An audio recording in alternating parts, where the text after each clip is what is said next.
I'm wearing magnetic field.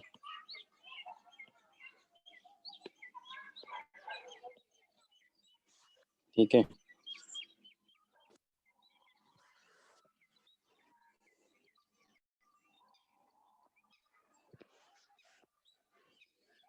तो इसमें दरअसल एक कॉन्सेप्ट पहले समझ लेते हैं। Line integral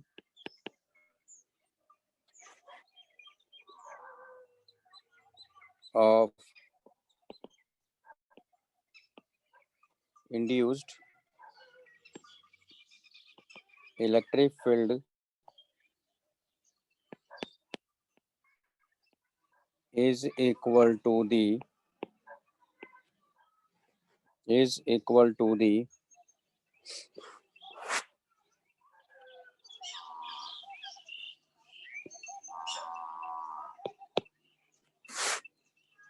negative of the rate of change equal to the negative of the rate of change of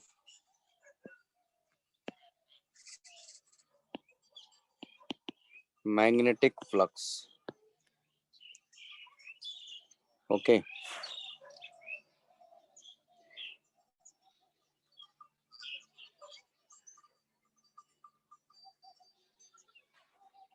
यानी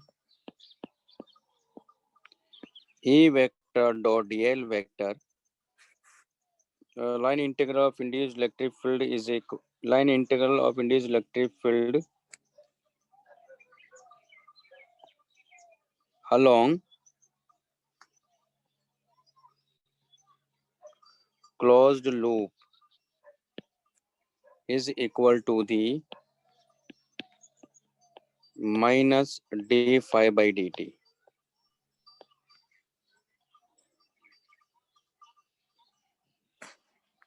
है ना, line integral of induced electric field along closed loop is equal to the negative of the rate of change of magnetic flux, और इसी को हम लोग induced EMF भी बोलते हैं। यानी ये जो इलेक्ट्रिक फील्ड की मैं बात कर रहा हूं, जब भी टाइम वेरिंग मैग्नेटिक फील्ड होगा उसमें जो इलेक्ट्रिक फील्ड जनरेट होगा वो इंड्यूस्ड इलेक्ट्रिक फील्ड होगा, जो कि नॉन कंजर्वेटिव नेचर का होता है। यानी राउंड ट्रिप में इसकी वजह से आप देखोगे कि वर्क जीरो नहीं होते हैं, जीरो नहीं होता, और इसकी वजह से ही आप देखोगे कि जो इलेक्ट्रिक लाइंस ऑफ फोर्स है वो हमेशा क्लोज लूप बनाती हैं, क्योंकि ये नॉन कंजर्वेटिव नेचर का है। यानी जो इलेक्ट्रोस्टैटिक में हम पढ़ के आए हैं वो अलग है, ये अलग है, क्योंकि ये टाइम वेरिंग मैग्नेटिक फील्ड की वजह से, वो स्टेशनरी चार्जेस की वजह से जनरेट होता है, तो वो कभी भी क्लोज लूप नहीं बनाता है। और राउंड ट्रिप में उसकी वजह से वर्क जीरो होता है, क्योंकि वो कंजर्वेटिव नेचर का है, ये नॉन कंजर्वेटिव नेचर का है। तो इलेक्ट्रिक फील्ड यहाँ जो है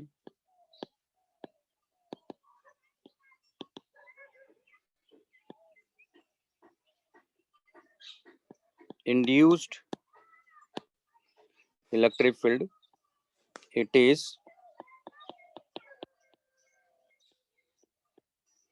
non-conservative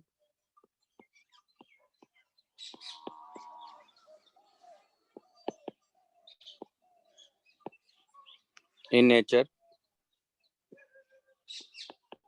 Its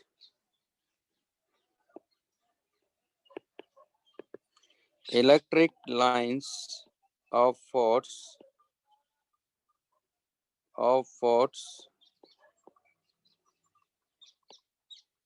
always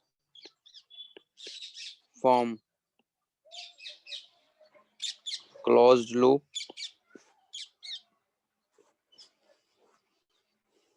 ठीक है, और राउंड ट्रिप में इसकी वजह से वर्क भी जीरो नहीं होगा. Work done by this force in round trip is not zero. Work done by this electric field in round trip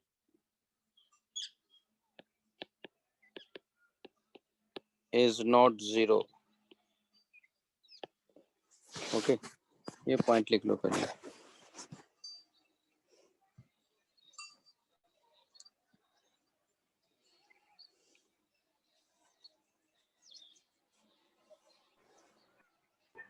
थोड़ा ऊपर दिखाई.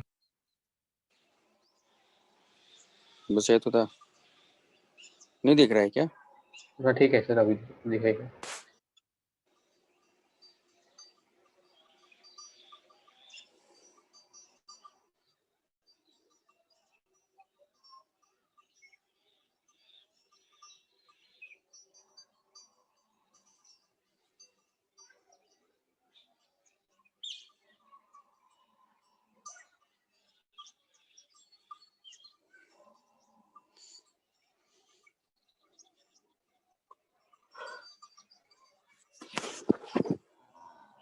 और ये इक्वल टू इंड्यूस्ड ईएमएफ है.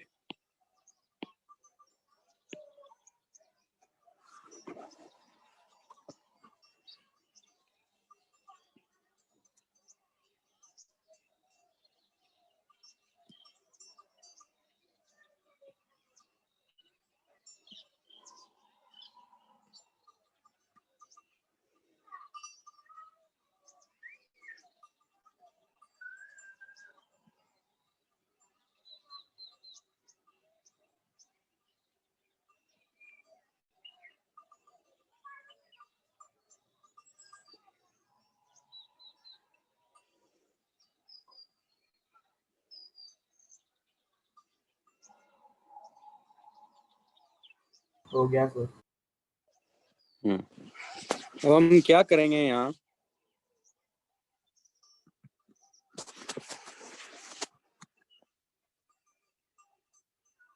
एक सिलिंड्रिकल रीजन है जिसमें टाइम वेरिंग मैग्नेटिक फील्ड है.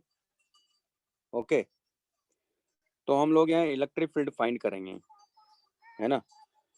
तो आप देखोगे कि जहाँ मैग्नेटिक लाइंस ऑफ फोर्स है नहीं है, वहां भी ये इलेक्ट्रिक फील्ड होता है.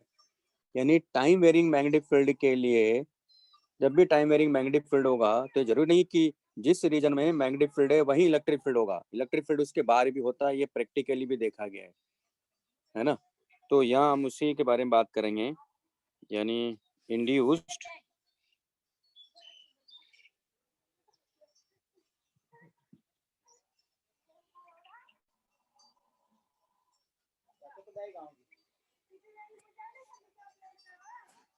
एक मिनट रुकिए.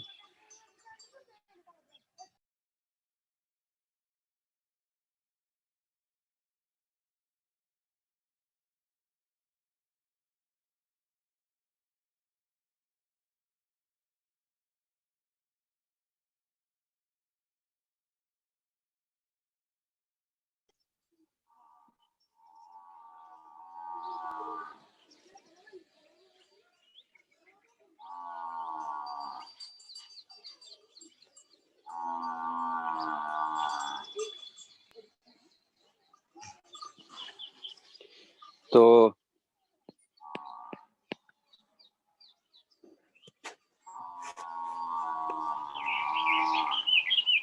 induced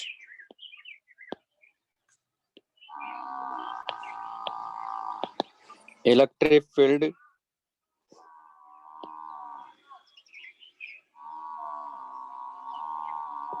when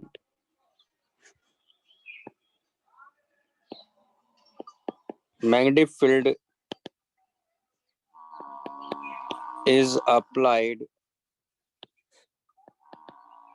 in a cylindrical region.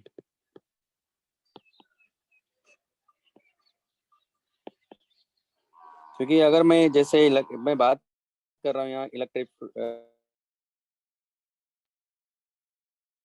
Magnetic field की सिलेंड्रिकल रीजन की, ठीक है, तो यहाँ क्या है कि हम जब इसको देख रहे हैं तो अपने को ऐसा लग रहा है कि सर्कल के अंदर है, लेकिन जो इलेक्ट्रिक फील्ड है वो तो दो मैग्नेट के बीच में होगा, है ना। तो एक सिलेंड्रिकल रीजन हमने बनाया हुआ है ना, तो उसमें ये मैग्नेटिक फील्ड लगा हुआ है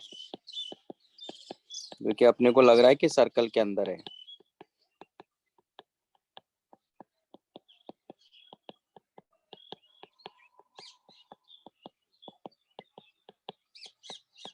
यानी हो सकता है कि ये सोलिनॉइड भी हो, है ना। सोलिनॉइड को मैं इस तरह से इसका एरिया ऑफ क्रॉस सेक्शन को देख रहा हूँ, तो इसमें बी जो है मैं मान रहा हूँ कि अंदर की तरफ टाइम के साथ इंक्रीज कर रहा है, क्योंकि टाइम वेरिंग है, तो जैसे जैसे टाइम इंक्रीज कर रहा है बी भी इंक्रीज कर रहा है। ये डिक्रीज भी कर सकता है, जरूरी नहीं है कि हमेशा इंक्रीज ही करेगा, बी भी टाइम के साथ डिक्रीज कर सकता है या इंक्रीज कर रहा है। ओके, तो हम लोग इसमें ये जो रेडियस है वो आर मानेंगे, कैपिटल आर इसके रेडियस है, बी टाइम वेरिंग है। इसमें तीन रीजन हम लोग कंसिडर करेंगे जहां अपने को इलेक्ट्रिक फील्ड देखना जो कि इंड्यूस्ड इलेक्ट्रिक फील्ड है। ओके, तो पहला रीजन है यहाँ किसी आर डिस्टेंस पे देखेंगे सेंटर से, यहाँ से स्मॉल आर डिस्टेंस पे देखेंगे, तो पहला केस है इनसाइड, यानी R less than capital R है एंड ग्रेटर देन 0 है। ओके, इसके हम बात कर रहे हैं यहाँ। तो अब इसमें ध्यान से समझना कि बी इंक्रीज कर रहा है, तो अगर मान लो ये तो एक मैंने एक लूप बनाया है, क्योंकि हाइपोथेटिकल लूप है, तो कोई रिंग तो है नहीं कि कोई फिजिकली कोई हमने ऑब्जेक्ट रखा हुआ, ऐसा भी नहीं है। तो यहाँ अगर मान लो मैं रिंग अगर यहाँ रखता, अगर रिंग को मैं यहाँ रखता तो उस टाइम क्या होता, इसमें फ्लक्स अंदर की तरफ इंक्रीज कर रहा है। इस रिंग में फ्लक्स अगर अंदर की तरफ इंक्रीज कर रहा है तो उसमें करंट कैसे फ्लो कराता है, क्योंकि जब फ्लक्स इंक्रीज करता तो इससे एसोसिएटेड फ्लक्स इंक्रीज अगर कर रहा है रिंग से, तो उसको अपोज करता तो वहाँ इंड्यूस्ड ईएमएफ जनरेट होता, तो इंड्यूस करंट फ्लो करने लग जाता। वहाँ किस डायरेक्शन में होता, वो एंटी क्लॉकवाइज डायरेक्शन में। ये बात सुन मारी पहले तो। मेरी आवाज आ रही क्या? हाँ सर, वापस एक बार बताएंगे क्या?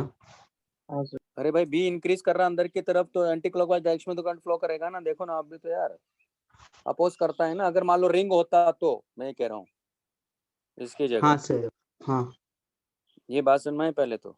अगर रिंग इसकी जगह जो लूप मैंने जहाँ बनाया है वहाँ रिंग अगर मैं रख दूँ, कोई कंडक्टिंग रिंग है, रिंग भी कैसा कंडक्टिंग, नॉन कंडक्टिंग नहीं, मैं कंडक्टिंग रिंग की बात कर रहा हूँ, तो करंट कैसे फ्लो करेगा उसमें, उसको अपोज करेगा ना फ्लक्स को, तो उसमें इंड्यूस्ड ईएमएफ जनरेट होगा ना।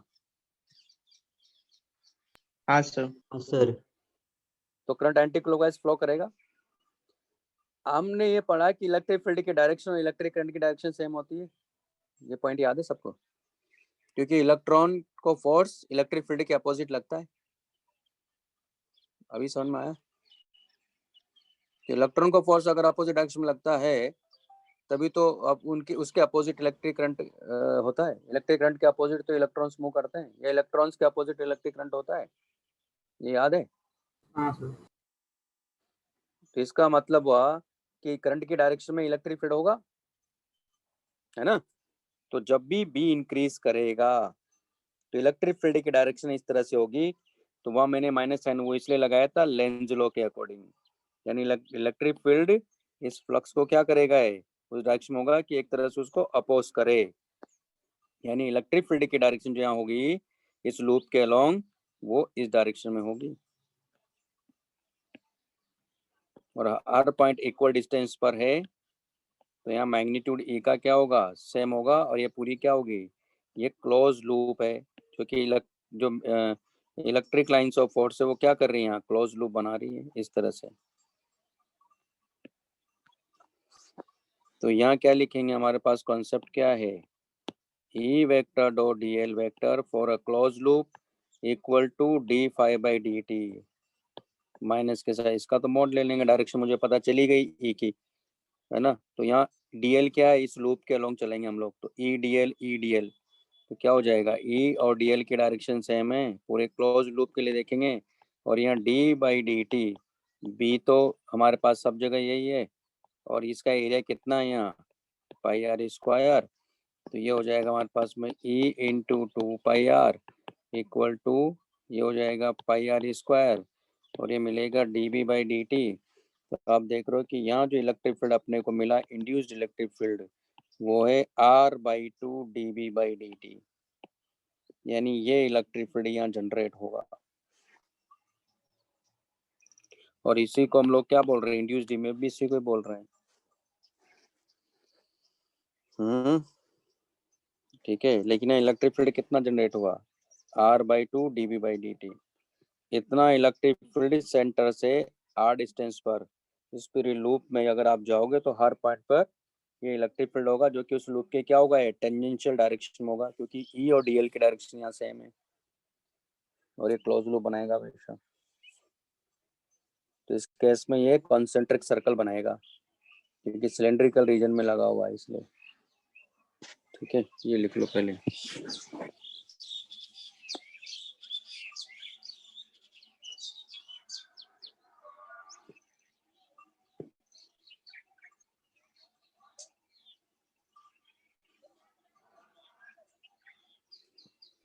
सर बोलिए। सर इंड्यूस्ड ईएमएफ भी नॉन कंजर्वेटिव रहेगा क्या?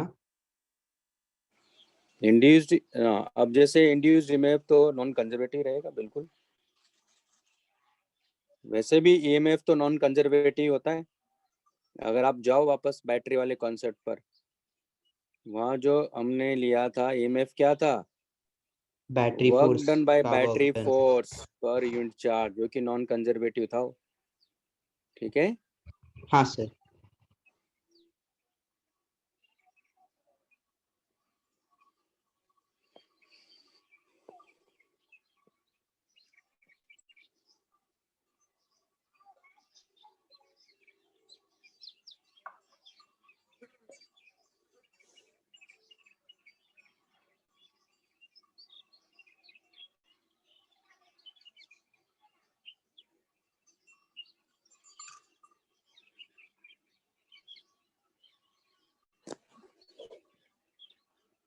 लिख लिया आप लोगों ने? नहीं सर।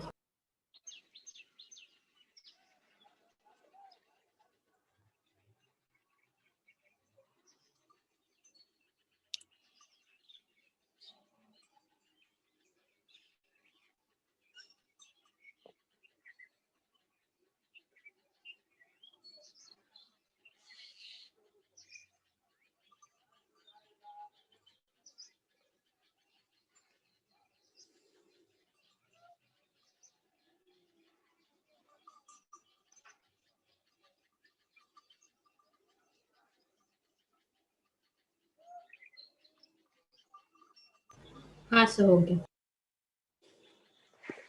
दूसरा केस है कि R इक्वल टू आर, यानी इसकी पेरीफेरी पे जाएंगे, तो R equal to capital R, है ना। तो यानी यहाँ की बात कर रहे हैं हम लोग।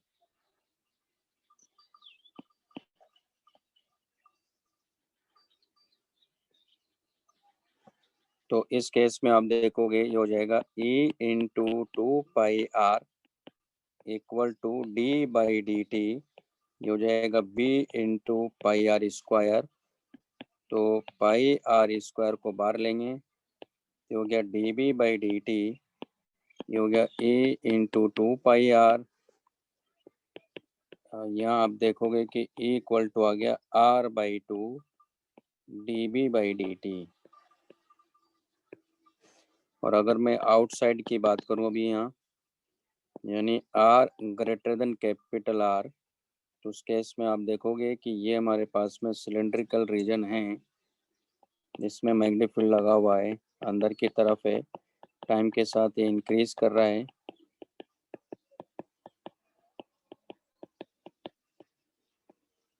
ये रेडियस कैपिटल आर है, हमें इस पॉइंट पर चाहिए।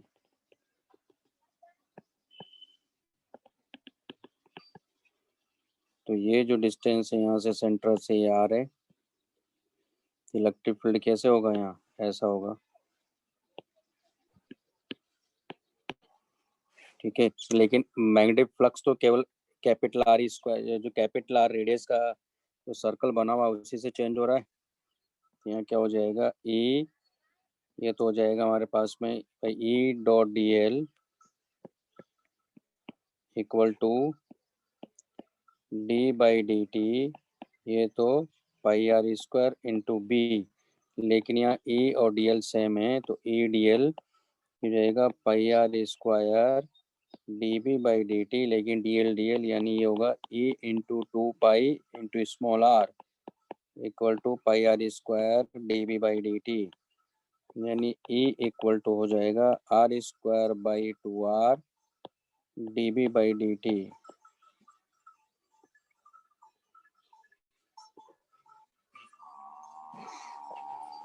ठीक है, तो यहाँ अगर मैं ग्राफ प्लॉट करूँ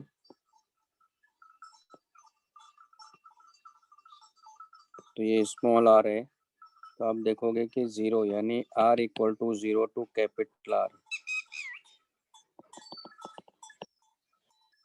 ये R equal to capital R है और उसके बाद ये ऐसे डिक्रीज कर रहा है, यानी मैक्सिमम कहाँ इलेक्ट्रिक फील्ड इस R equal to capital R पर। यहाँ E is directly proportional to small R है, यानी इंक्रीज करता जा रहा है, उसके बाद इनवर्सली प्रोपोर्शनल टू आर है, डिक्रीज करता जा रहा है इसके अकॉर्डिंग। तो ये लिख लीजिए।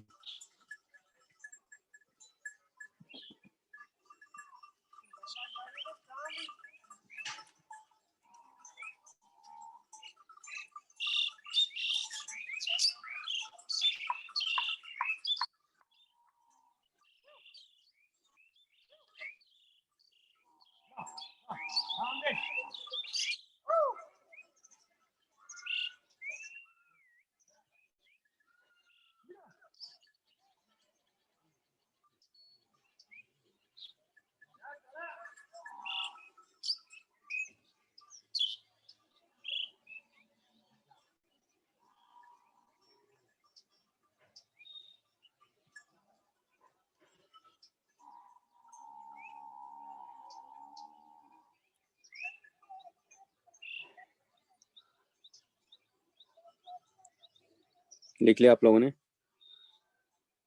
नहीं सर।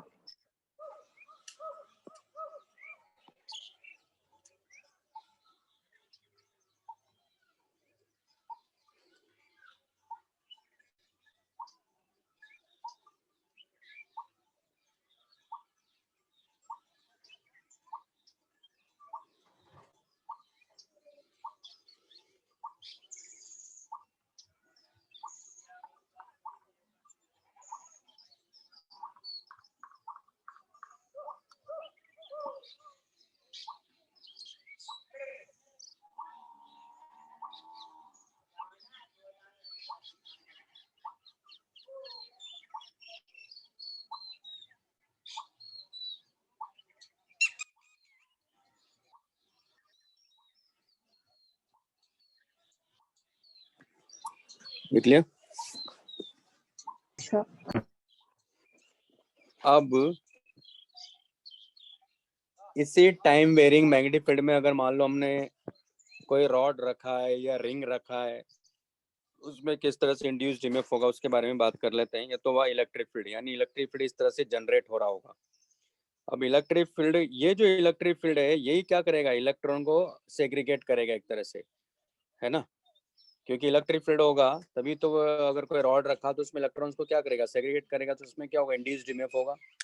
ठीक, तो चलो कुछ एग्जांपल से उसके बारे में बात करते हैं हम लोग।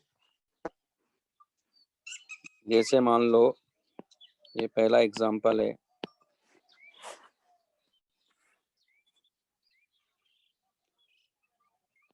a conducting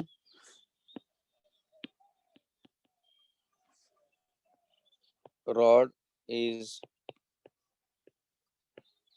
placed in time varying magnetic field, conducting rod is placed in time varying magnetic field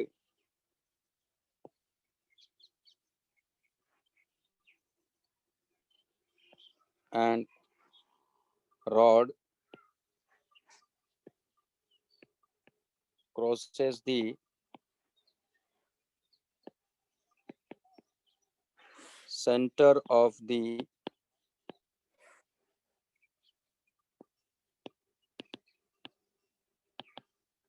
cylindrical region of time varying magnetic field.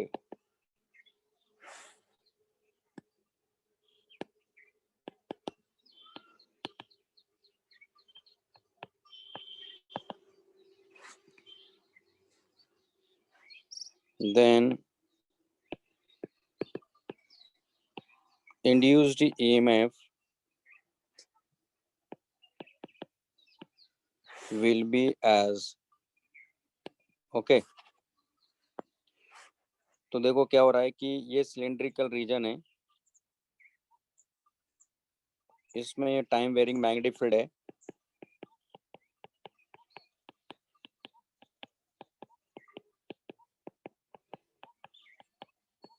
और एक कंडक्टिंग रॉड हम लोग रख रहे हैं जो कि इसके सेंटर को क्रॉस करके जा रही है। तो मान लो ये हमने रॉड को यहाँ इस तरह से रखा हुआ है,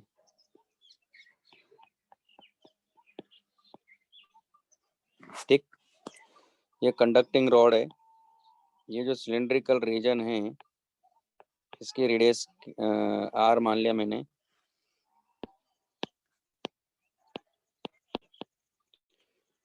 और आपको याद होगा हम लोग ये बात कर भी चुके हैं कि कोई कंडक्टिंग रॉड अगर है और वो अगर मैग्नेटिक फील्ड में मूव कर रही है तो उसमें इंड्यूस्ड ईएमएफ मिलता था, हमने उसको बोला था हमने इमोशनल ईएमएफ। यहाँ रॉड मूव नहीं कर रहा है, लेकिन इस केस में क्या हो रहा है, रॉड मूव नहीं कर रहा है, फिर भी इसमें इंड्यूस्ड ईएमएफ होगा। उसका रीजन सिर्फ है मैग्नेटिक फील्ड। मैग्नेटिक फील्ड क्योंकि टाइम वेरिंग है उसकी वजह से इलेक्ट्रिक फील्ड जनरेट हो रहा है जो कि इंड्यूस्ड इलेक्ट्रिक फील्ड है, उसकी वजह से इसमें इलेक्ट्रॉन का सेग्रीगेशन होगा। ओके तो इसमें देखते हैं क्या हो रहा है। तो अब यहाँ देखो टाइम वेरिंग मैग्नेटिक फील्ड है हमारे पास में, इसलिए मैंने आपको वहाँ लिखवाया था, एक टाइम वेरिंग मैग्नेटिक फील्ड से था और एक मोशनल ईएमएफ से था, ठीक है। टाइम वेरिंग मैग्नेटिक फील्ड में जो भी बॉडी होगा वो मूव नहीं कर रहा होता है, वो रेस्ट पर होता है, फिर भी उसमें इंड्यूस्ड ईएमएफ होता है। लेकिन क्या इसमें इंड्यूस्ड ईएमएफ होगा, उसी के बारे में बात कर रहे हैं हम लोग। फिर इसी को शिफ्ट करेंगे हम लोग ऊपर या नीचे, फिर वहाँ भी इसमें इंड्यूस्ड ईएमएफ की बात करेंगे। तो बी मैंने मान लिया कि यहाँ इंक्रीज कर रहा टाइम के साथ में, तो यहाँ जो इलेक्ट्रिक फील्ड मिलेगा अपने को वो क्या होगा, कॉन्सेंट्रिक सर्कल बना रहा होगा ऐसे।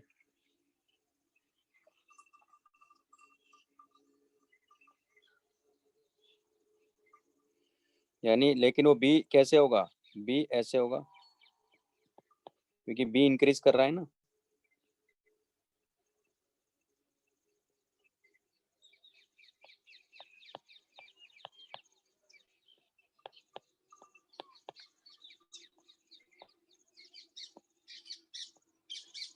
आप यहाँ देखो ये जो रॉड हमने लिया है, इलेक्ट्रिक फील्ड इस रॉड के परपेंडिकुलर है, तो क्या रॉड जो पीक्यू रॉड हम लोग ले रहे हैं उसमें इलेक्ट्रॉन का सेग्रीगेशन हो पाएगा क्या यहाँ, क्योंकि जो इलेक्ट्रिक फील्ड हम लोग देख रहे हैं यहाँ वो तो इस रॉड के परपेंडिकुलर दिख रहा मुझे, तो देखो क्योंकि अगर डीएल इसमें पीक्यू वेक्टर जो पीक्यू जो लेंथ की जो रॉड है इसमें अगर मैं इंड्यूस्ड ईएमएफ की बात करूंगा तो वो तो पीक्यू के अलोंग तो मुझे मिल ही नहीं रहा है। इसका मतलब है इसमें ई पीक्यू क्या मिलेगा इस केस में, 0। यानी रॉड अगर सेंटर को क्रॉस करके जा रही है उस केस में इंड्यूस्ड ईएमएफ क्या मिलेगा आपको, 0 मिलेगा। क्यों मिलेगा, क्योंकि इलेक्ट्रिक फील्ड इस रॉड के परपेंडिकुलर है, तो इलेक्ट्रॉन का सेग्रीगेशन होगा ही नहीं रॉड के अलोंग। हो रहा है क्या बताइए। तो इस केस में इंड्यूस्ड ईएमएफ अपने को 0 मिल रहा है। भाई ये बात समझ में आई? हाँ सर। है ना, ये लिख लो। ये पहला एग्जाम्पल है हमारा, इसी को मैं शिफ्ट करूंगा, मतलब ये इसका पहला पार्ट ऐसे समझ सकते हो। तो ये क्रॉस करके जा रहा है, अभी इसको शिफ्ट करेंगे फिर हम लोग।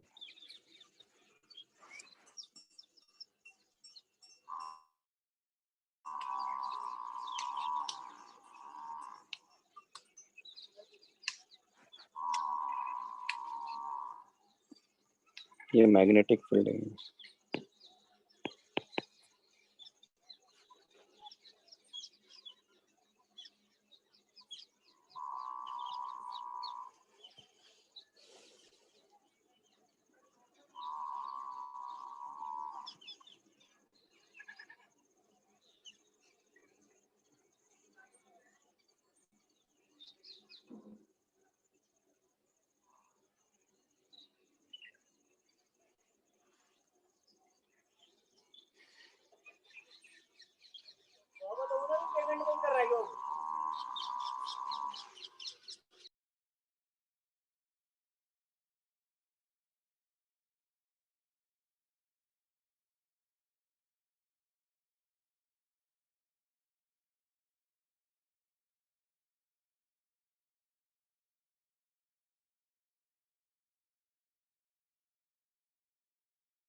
लिख लिया आप लोगों ने? नहीं सर, एक मिनट।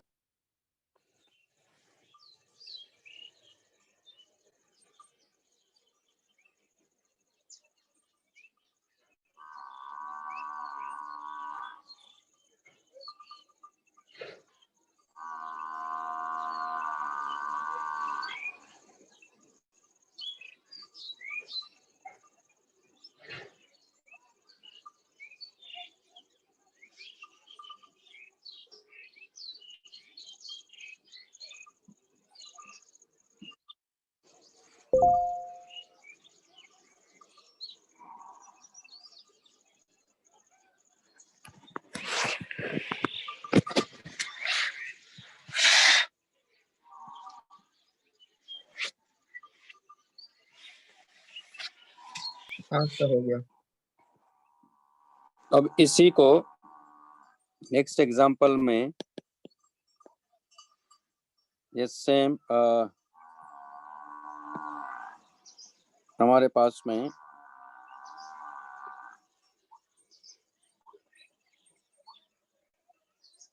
सेम रीजन में मैग्नेटिक फील्ड हमने अप्लाई किया हुआ है।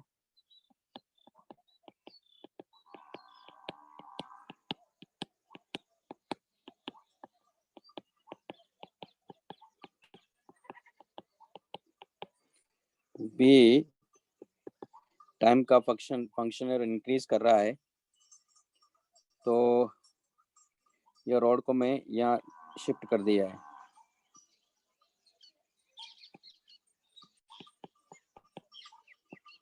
ये पी क्यू है, इसकी लेंथ मैंने मान लिया कि 12 है, और इसकी जो रेडियस है ये मैंने मान लिया कि कैपिटल आर है।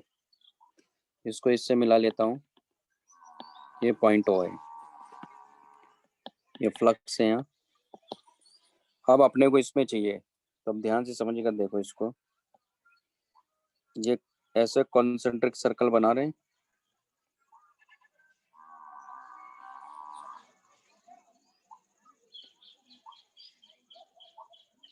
इस तरह से, है ना।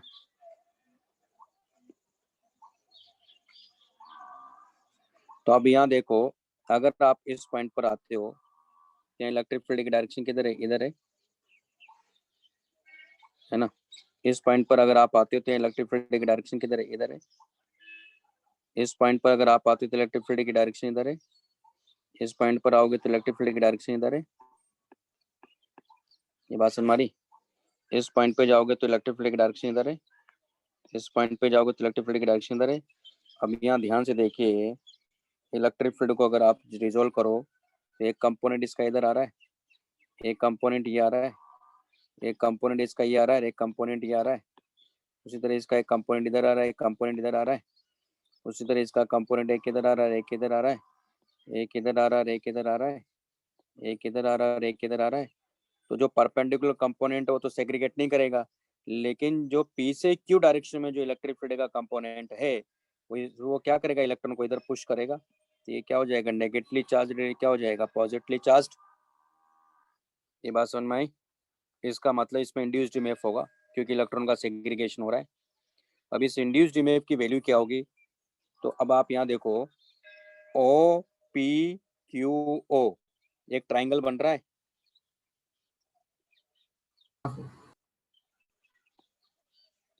ये ऐसा ट्राइंगल बन रहा है ना। ये कितना होगा वो निकाल सकते हैं। ये हमें मालूम है आर स्क्वायर है, ये हमें मालूम, सॉरी ये आर है, ये एल है। तो ये बता सकता हूँ कि मैं ये कितना है, R square minus L square का स्क्वायर रूट है। इस ट्राइंगल का एरिया क्या होगा? 1/2 into 12 into root R square minus L square होगा।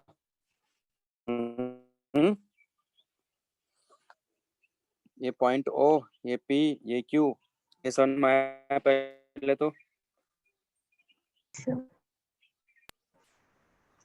हाँ सर। अब यहाँ देखो, ये ट्राइंगल से अगर आप फ्लक्स चेंज निकालो तो अपने को मिल जाएगा, कितना मिलेगा? तो यहाँ से फ्लक्स चेंज अगर आप निकालोगे तो D phi by D T equal to, यानी डी बाई डी टी यहाँ का बी तो सब जगह सेम है, उस इंस्टेंट के लिए तो सब जगह बी सेम है, तो वो बी। और इसका एरिया कितना आ रहा है? ये आ रहा है L root R square minus L square का स्क्वायर रूट। ये हमारे पास में क्या आ रहा है? इंड्यूस्ड ईएमएफ आ रहा है। तो ये आ जाएगा हमारे पास में L root R square minus L square. ये क्या मिलेगा आपको? D B by D T. ये इंड्यूस्ड ईएमएफ आ रहा है तो ओ पी क्यू ओ के लिए आ रहा है ना, पूरे लूप के लिए आ रहा है। तो लेकिन ओ पी और क्यू ओ में इंड्यूस्ड ईएमएफ तो कभी जनरेट हो ही नहीं पाएगा। अगर मान लो यहाँ भी कोई conducting O P conducting rod होता या ओ क्यू कंडक्टिंग रोड होता तो उसमें इंड्यूस्ड ईएमएफ मिलता है क्या वहां? तो क्योंकि वो सेंटर से पास हो रहा है, तो सेंटर से पास हो रहा तो इलेक्ट्रिक फील्ड जो होगा वो हमेशा इसके परपेंडिकुलर होगा। इसका मतलब उसमें इंड्यूस्ड ईएमएफ कभी जनरेट ही नहीं हो पाएगा, यानी सारा का सारा इंड्यूस्ड ईएमएफ किसके अक्रॉस आ गया? पी क्यू के। और डायरेक्शन अपने को पता ही है, यानी यहाँ इस केस में क्या हो गया है? ये हो गया E Q minus E P. क्यों? क्योंकि क्यू जो है हायर पोटेंशियल पर है, इतना इंड्यूस्ड ईएमएफ जनरेट होगा यहाँ।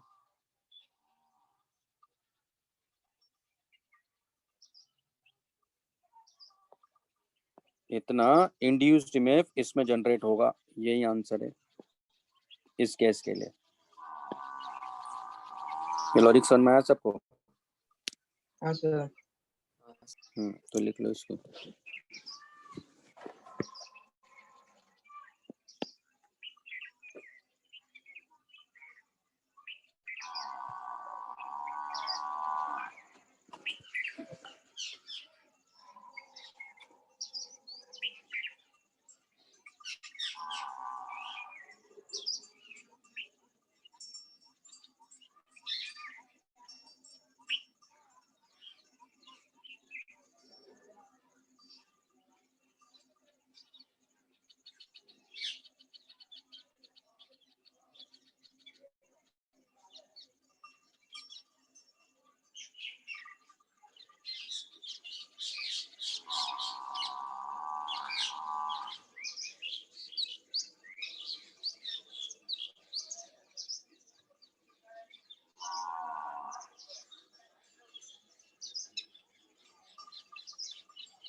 लिख लिया?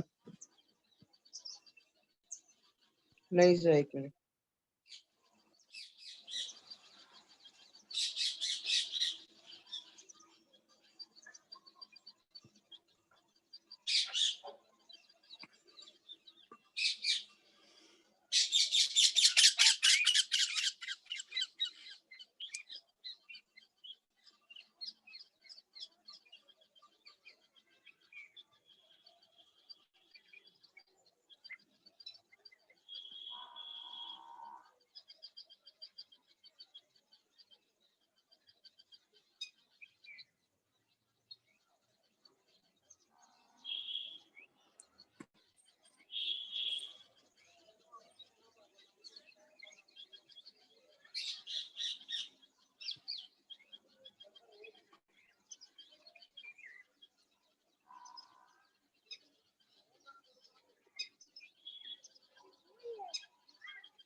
हो गया ना?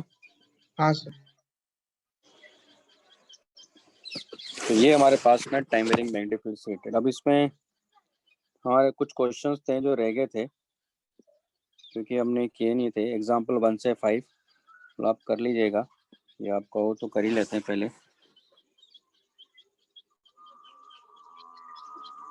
उसमें नहीं है, खैर उसमें इलेक्ट्रिक फील्ड के बारे में बात नहीं कर रहा है, केवल वो इंड्यूस्ड ईएमएफ जनरेट करा रहा है उसमें, तो उसके बारे में बात कर लेते हैं।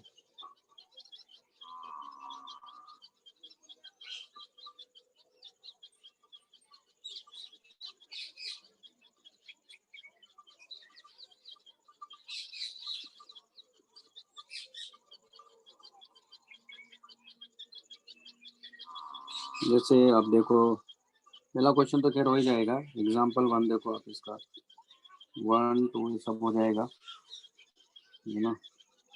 जैसे एग्जाम्पल 3 में ये कह रहा है कि magnetic field is perpendicular to the plane of coil and it is increasing with the time. इसमें पूछ रहा है कि करंट कैसे फ्लो करेगा। ये आपको समझ में आ रहा है ना, करंट कैसे फ्लो करेगा। अब इसमें देखो एग्जाम्पल 3 में एंटी क्लॉकवाइज है कि नहीं भाई। इसमें बी अपने को दिया हुआ है, सिलेंड्रिकल रीजन है, और इसमें बी अंदर की तरफ लगा रखा है और वो टाइम वेरिंग है। और ये इसने क्या दिया अपने को, इसने अपने को कोइल दिया हुआ इस केस में। तो इसमें करंट कैसे फ्लो करेगा, यानी इलेक्ट्रिक फील्ड ऐसे होगा क्योंकि बी टाइम के साथ इंक्रीज कर रहा है, अंदर की तरफ है, इसका मतलब इसमें करंट ऐसे फ्लो करेगा, है कि नहीं। मैं बात समझ में आ रही। हाँ सर। तो इसमें तो सिर्फ आंसर ही बताना था। अगर लेकिन अगर जैसे एग्जांपल 4 है, एग्जांपल 4 में क्या कह रहा है वो, उसमें एरिया दिया अपने को और बी बार की तरफ है, ये कह रहा है कि डिक्रीज कर रहा है। बी बार की तरफ है लेकिन टाइम के साथ क्या कर रहा है, डिक्रीज कर रहा है। Figure shows a coil placed in decreasing magnetic field applied perpendicular to the plane of the coil. The magnetic field is decreasing at a rate of this one. यानी अपने को यहाँ dB/dt इक्वल टू कितना दिया है इसने, ये दिया है 10 टेस्ला पर सेकंड। अब आप देखो लेंज लॉ से देखेंगे, बी बार की तरफ है लेकिन डिक्रीज कर रहा है, यानी डिक्रीज करने का मतलब इसको सपोर्ट करना है, तो इसमें करंट कैसे फ्लो कराएगा इस कॉइल में, ऐसे ना, एंटी क्लॉकवाइज। इसमें भी एंटी क्लॉकवाइज करंट फ्लो करेगा। लॉजिक समझ में आया? हाँ सर। हाँ सर। है ना, अब तो क्लियर है भाई सबको। लेंज लॉ के अकॉर्डिंग चलना है। जब ये इंक्रीज करेगा तो वो चाहेगा कि डिक्रीज करे, जब ये डिक्रीज करे तो वो चाहेगा कि इंक्रीज करे। सिंपल, यानी अपोज। जैसे हम आप लोगों को बोलते हैं भाई ज्वाइन हो जाओ, ज्वाइन हो जाओ। हाँ, आप ज्वाइन कहाँ होते हो, हम कहते हैं पढ़ाई करो पढ़ाई करो। आप क्या करते हो, नहीं सर नहीं पढ़ना है। बेस्ट है कि मत ही पढ़ो। टीचर को क्या बोलना चाहिए बच्चों को, बेटा मत पढ़ो, एंजॉय करो, ठीक है। फिर तो पढ़ेगा, फिर भी नहीं पढ़ेगा। हाँ सर। तो ऐसा ही समझो आप, है ना, कि हम लोग कहते हैं पढ़ो तो आप कहते तो नहीं पढ़ना है, तो मत पढ़ो, अच्छा है। तो यहाँ क्या हो रहा है कि इसका एरिया आपने को दिया हुआ है A equal to 2 metre square, इसका अपना रेजिस्टेंस भी दिया हुआ है, तो इसमें क्या होगा, करंट ऐसे फ्लो करने का मतलब इसमें इंड्यूस्ड ईएमएफ ऐसे जनरेट होगा, कितना होगा, डायरेक्शन मिली गई तो d/dt b इंटू एरिया, तो a इंटू dB/dt, तो E मिल गया अपने को, E कितना हो गया 2 इंटू dB/dt कितना हो गया 10, यानी कितना हो गया 20 वोल्ट। 20 वोल्ट आने का मतलब इसका अपना रेजिस्टेंस भी इसने दिया है, तो पूछ रहा है कि करंट कितना फ्लो करेगा, तो R इक्वल टू कितना दिया है इसने 5 ओम, यानी -E plus IR equal to 0, तो ये हो गया 20 इक्वल टू 5 इंटू आई, यानी कितना करंट फ्लो कर रहा है इसमें 4 एम्पियर, जो कि कांस्टेंट करंट है। कांस्टेंट करंट क्यों है, क्योंकि जो बी है वो कांस्टेंट रेट से डिक्रीज कर रहा है, इसलिए इसमें करंट भी कांस्टेंट आ रहा है, यानी ऑटोमेटिकली इसमें करंट फ्लो करने लग जाएगा जैसे बी डिक्रीज करेगा। ठीक है, लिख लो। अब ये करो आप एग्जाम्पल 5।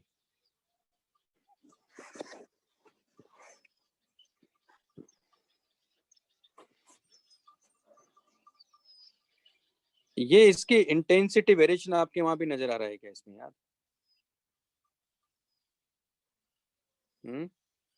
नहीं सर। नहीं सर। नहीं ना, ठीक है।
हो गया सर।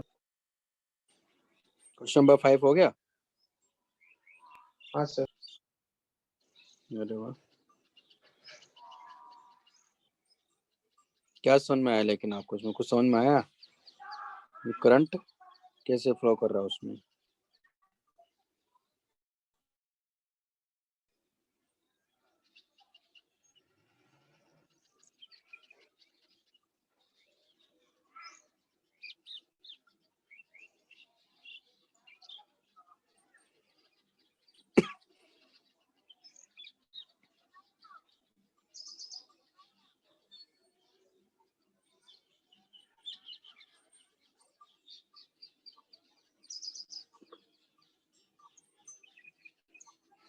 है ना, हो गया ना?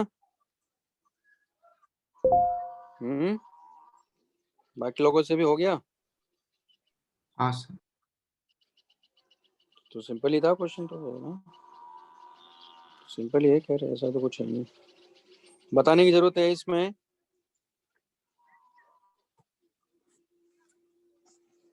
मैं बताना है क्या? नहीं सर।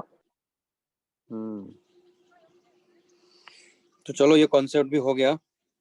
नेक्स्ट है हमारे पास में क्या बोलते हैं, एलसी ऑसिलेशन, उसके बारे में बात कर लेते हैं। तो नेक्स्ट है एलसी ऑसिलेशन।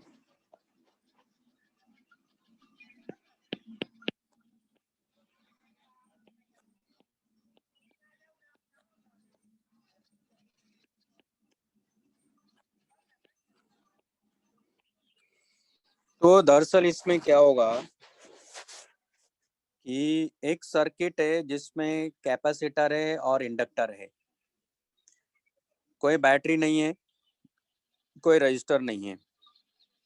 तो इसमें हम लोग देखेंगे कि जो इलेक्ट्रिकल एनर्जी है वो मैग्नेटिक एनर्जी में कन्वर्ट होगी, मैग्नेटिक एनर्जी इलेक्ट्रिकल एनर्जी में कन्वर्ट होगी, और ये एक कंटिन्यूस प्रोसेस होगा, मतलब टाइम के साथ ये वेरी कर रहे होंगे।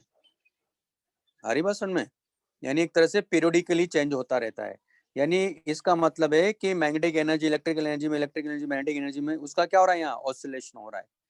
या इसमें चार्ज का देखेंगे, चार्ज आप देखोगे कि चार्ज और करंट का भी ऑसिलेशन हो रहा है।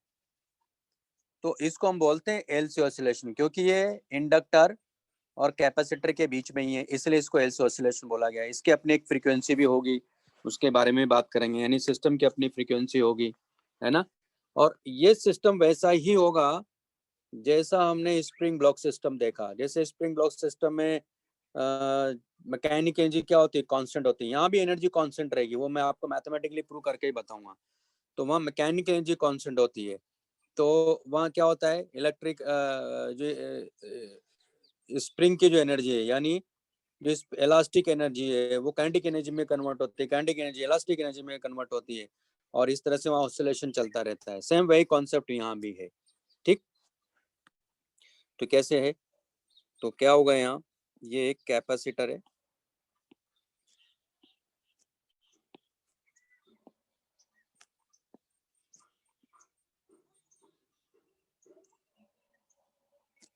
और एक इंडक्टर है, और अभी मान लो ये स्विच ओपन है, ठीक है, और ये एल है, ओके। तो अभी हमने कैपेसिटर को चार्ज दिया हुआ है क्यू नॉट, ठीक है। तो इस पर प्लस क्यू नॉट है, दूसरे पे माइनस क्यू नॉट है, यानी कैपेसिटर पे चार्ज क्यू नॉट दिया हुआ है ना, ये सबको मालूम ही है। तो स्विच को हम लोग क्लोज कर रहे हैं यहाँ t इक्वल टू 0 पर। तो आप यहाँ देखो, जब स्विच को क्लोज कर रहे हैं उसके जस्ट पहले जो इंडक्टर है उसके अक्रॉस फ्लक्स क्या है, मैग्नेटिक फ्लक्स क्या है, 0 है। इंडक्टर का हमने ये एक प्रॉपर्टी सीखी है कि ये इमीडिएटली फ्लक्स चेंज नहीं होने देता है। इसका मतलब जैसे कनेक्ट करेंगे तो एल तो कांस्टेंट है, फ्लक्स चेंज नहीं हो रहा है, इसका मतलब आई क्या हो जाएगा, 0, क्योंकि phi equal to L I होता है। तो जैसे क्लोज करोगे तो उस इंस्टेंट पे करंट क्या होगा, सर्किट में 0 होगा, ओके। तो at t equal to 0 switch SW is closed, and at this instant electric current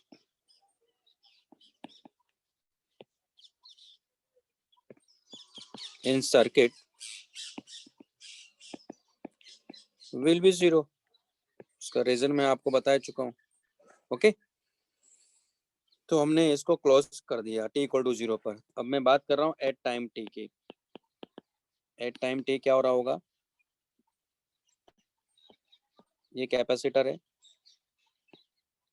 ये इंडक्टर है, ये C है, ये L है, इसमें करंट I फ्लो कर रहा होगा। तो यहाँ क्या हो जाएगा हमारे पास में, Q naught minus Q minus Q naught minus Q, है ना। और इसको करंट को इंक्रीज करता हुआ मानेंगे, क्यों, क्योंकि देखो कैपेसिटर पे चार्ज डिक्रीज कर रहा है, लेकिन स्मॉल क्यू क्या कर रहा है, इंक्रीज कर रहा है, तभी तो कैपेसिटर पे चार्ज डिक्रीज करेगा, क्योंकि ये कॉन्सेप्ट हम जानते हैं कि चार्ज डिक्रीज करेगा। हम पहले ये समझ रहे हैं कि चार्ज तो डिक्रीज करेगा, क्योंकि सर्किट को कनेक्ट किया है तो जो पॉजिटिव चार्ज एक तरह से नेगेटिव चार्ज को क्या करता है, न्यूट्रलाइज करना चाहेगा, तो चार्ज डिक्रीज कर रहा है कैपेसिटर पर, लेकिन स्मॉल क्यू क्या कर रहा है, यहाँ इंक्रीज कर रहा है, तो आई उसी के करस्पॉन्डिंग है, आई को क्या लिखेंगे फिर आप, plus D Q by D T लिखेंगे। तो आई को मैं इंक्रीज करता हूँ मान रहा हूँ, और मैंने आपको हमेशा बोला चार्जिंग और डिस्चार्जिंग हो, करंट को हमेशा इंक्रीज करते हुए मानना है, तो करंट को इंक्रीज करते हुए मानना है, तो ये क्या करेगा, अपोज करेगा, क्यों, क्योंकि इससे एसोसिएटेड फ्लक्स ऐसे इंक्रीज करेगा, तो ये इसको अपोज करेगा, तो इसमें इंड्यूस्ड ईएमएफ जनरेट होगा, कितना होगा, L D I by D T होगा। इस सर्किट को हम लोग कंप्लीट कर लेंगे और केवीएल अप्लाई कर देंगे, किरचॉफ वोल्टेज लो, तो क्या हो जाएगा, minus Q naught minus Q by C plus L D I by D T equal to 0, और हमें मालूम है आई की वैल्यू ये है, तो यहाँ हो जाएगा हमारे पास में L D I by D T equal to, ये हमारे पास में Q naught minus Q by C, और इसको आप लिख सकते हो L D by D T, यहाँ लिखेंगे D Q by D T, यहाँ से मैं माइनस को बाहर ले लेता हूँ, तो Q minus Q naught by C, है ना, तो हमारे पास आ गया है L D two Q by D T two equal to minus 1 by C Q minus Q naught, है ना। अब मैं क्या कर रहा हूँ, let capital X equal to Q minus Q naught. भाई मेरी आवाज आ रही है? हाँ सर। हाँ सर। इसको 2 बार डिफरेंशिएट करूंगा तो क्या मिलेगा, D two X by D T two equal to D T Q by D T two, ये हो जाएगा हमारे पास में यहाँ L D two X by D T two, और ये हो गया माइनस 1 बाई सी, और ये क्या है, Q minus Q naught X है, यानी हो गया D two X by D T two equal to minus X by L C, ठीक है। इसको हम लोग लिख सकते हैं माइनस ओमेगा स्क्वायर एक्स। आपको कुछ दिख रहा है इसमें, ऐसी डिफरेंशियल इक्वेशन कहीं देखी थी हमने? याद आ रहा है? एसएचएम में देखा था। एसएचएम में। इसका मतलब इस डिफरेंशियल इक्वेशन का जनरल सॉल्यूशन क्या होता है, x equal to A sine omega T plus five, जहाँ x कितना है, q माइनस क्यू नॉट। अब हमारे पास में a और फाइव, क्योंकि ओमेगा तो हमारे पास में 1 बाई रूट एल सी है, तो ये इस सिस्टम की क्या है, फ्रीक्वेंसी भी, इसको natural frequency of the system भी बोलेंगे, तो ये क्या हो गई, natural frequency of the system. System बना हो उसकी नेचुरल फ्रीक्वेंसी। अब अपने को ए और फाइव की वैल्यू फाइंड करना है, क्या होगा वो निकालेंगे, पहले लिख लो आप।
लिख लिया?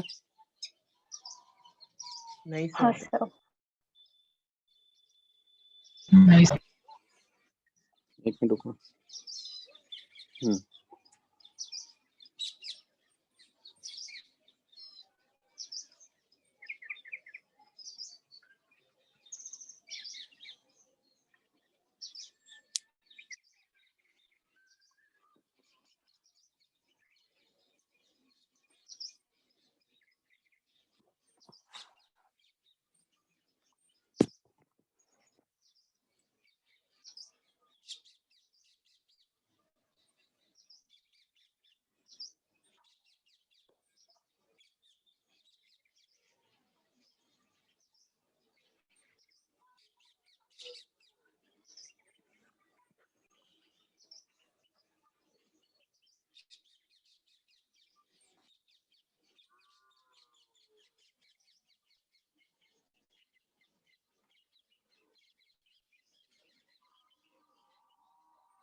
सर थोड़ा नीचे का दिखाएंगे। सर थोड़ा नीचे करिए।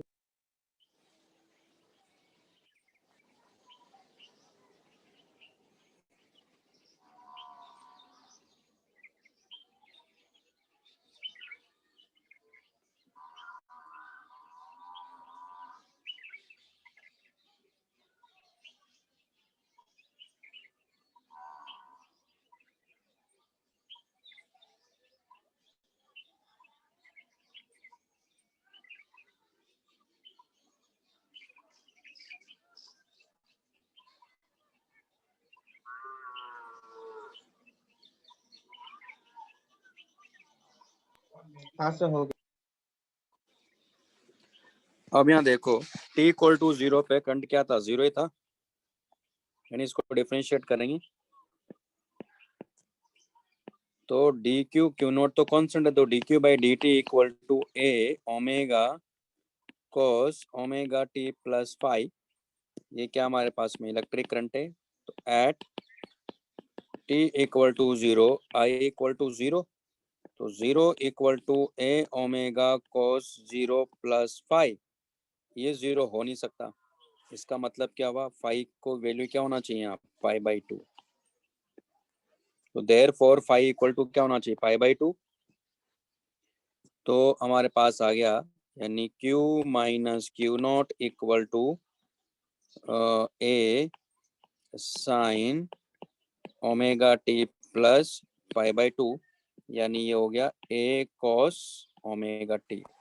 अब वापस चलते हैं, एट टी इक्वल टू 0 पर आप देखो Q क्या था, ये भी तो 0 ही था, तो रख दो इसको, तो 0 minus Q naught equal to A cos 0, यानी ए की वैल्यू क्या आ गई यहाँ, माइनस क्यू नॉट, रख दो, तो Q माइनस क्यू नॉट हो गया equal to minus Q naught cos omega T, और ये हो जाएगा Q naught minus Q equal to Q naught cos omega T, तो ये हो गया चार्ज ऑन द कैपेसिटर, किसी जनरल टाइम टी पर चार्ज ऑन द कैपेसिटर, यही तो है Q नॉट माइनस क्यू, यानी ये क्या है, charge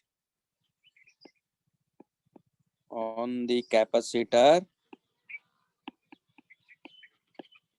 at any time T, लिख लीजिए।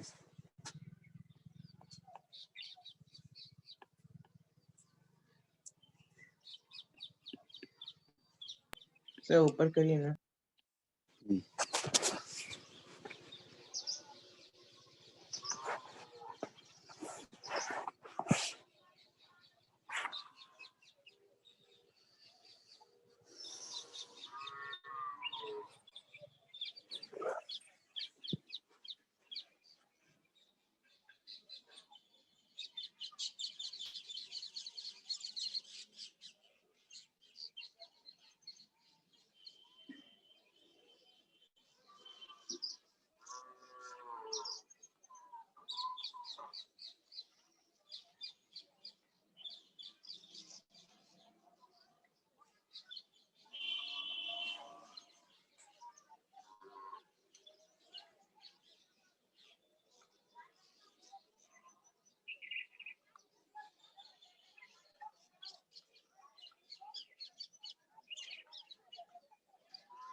लिख लिया आप लोगों ने,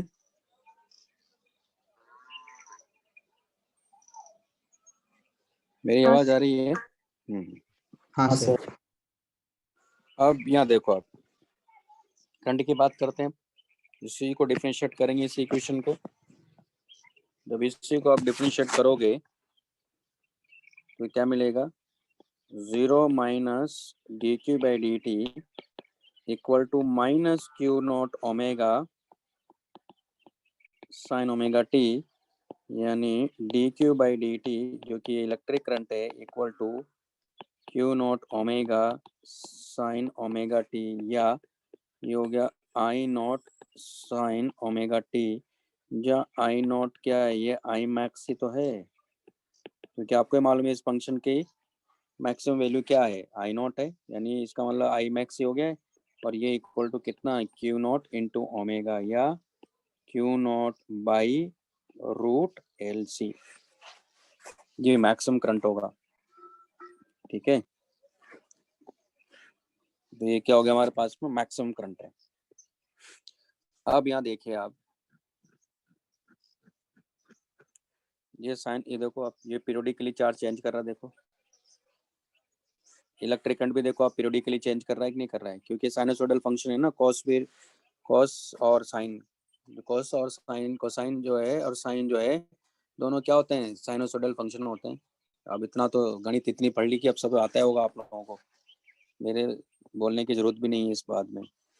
इसका मतलब ये क्या हो रहा है, टाइम के साथ वेरी कर रहे हैं, पीरियोडिकली चेंज कर रहे हैं, है ना, यानी इनका ऑसिलेशन चल रहा है, ऑसिलेशन यानी इनकी फ्रीक्वेंसी क्या हो गई है, इनकी फ्रीक्वेंसी ये हो गई, ये नेचुरल फ्रीक्वेंसी है, इसके अकॉर्डिंग इनका क्या कर रहा है, ये क्या कर रहे हैं आपस में ऑसिलेट कर रहे हैं, इस फ्रीक्वेंसी के अकॉर्डिंग, है ना। तो इनका ग्राफ बना सकते हैं। तो आप देखो जब करंट मैक्सिमम होगा तो चार्ज मिनिमम है, पाई बाई टू का फेज डिफरेंस है दोनों में, देखो आप, ये भी समझ में आ रहा होगा, है ना, है कि नहीं। तो चलो पहले इसी का समझते हैं, एट टी इक्वल टू 0 पर देखते हैं, पहले कौन से समझ लेते हैं हम लोग। तुम्हारे पास में ये कैपेसिटर है,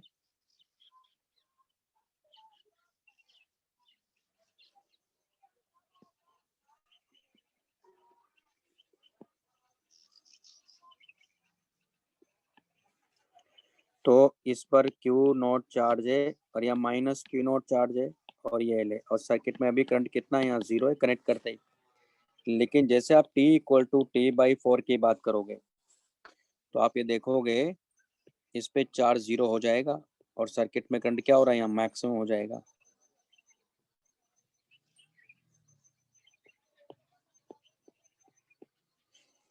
करंट क्या होगा सर्किट में, मैक्सिमम होगा और चार्ज 0 हो जाएगा, है ना। अभी बताता हूँ, अभी आपको भी समझ में आ जाएगा। T equal to T by 2 पर जाते हैं तो आप देखोगे कि इस पर चार्ज प्लस Q नॉट आ गया या माइनस Q नॉट आ गया, और सर्किट में करंट क्या हो गया, यहाँ 0 हो गया। लेकिन जब आप T इक्वल टू 3T/4 पे जाओगे तो फिर से आप देखोगे चार्ज 0 हो गया और इंडक्टर के अक्रॉस जो करंट होगा मैक्सिमम होगा, तो करंट ऐसे फ्लो कर रहा होगा। और जब आप T इक्वल टू टी पर जाओगे तो वापस से आप देखोगे इस पर प्लस Q नॉट चार्ज होगा या माइनस Q नॉट होगा, सर्किट के अंदर करंट 0 हो जाएगा। अब यहाँ T क्या है,